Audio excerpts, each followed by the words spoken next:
Good afternoon. I'm Sheila Brummer with Siouxland Public Media News. Tyson Foods is moving corporate staff members to the company's headquarters in Arkansas. This announcement means the closure of offices in Dakota Dunes and 2 other locations and the loss of 500 local executive jobs. Iowa Governor Kim Reynolds announced a new initiative she says will reduce language barriers in the workforce. The goal of the Iowa Language Learners Job Training Program is to break down barriers that stand in the way of a successful career. The training program will provide a total of $5 million in grants for employers. Nearly 2,000 meatpacking plant and farm workers in eastern Iowa will get $600 pandemic relief checks. That's from a $1.2 million program through Catholic Charities USA. There had been a push for local governments to use American Reserve Plan money for undocumented workers who did not qualify for COVID-era stimulus checks. COVID continues to claim the lives of Iowans. The latest numbers from the Iowa Department of Public Health shows 20 additional deaths were added to the state's death count of more than 10,000 since the start of the pandemic. More than 2,300 positive tests have been recorded in the last 7 days.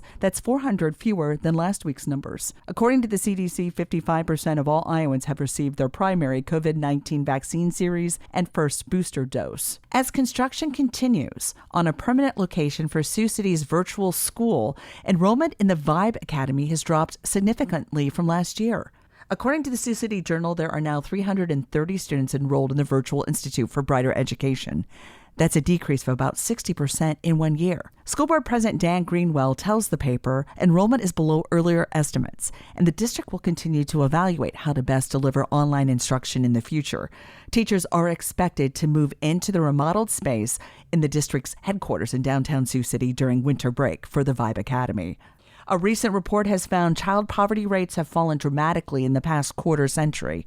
Nearly a fifth of Iowa's children lived in poverty in 1993.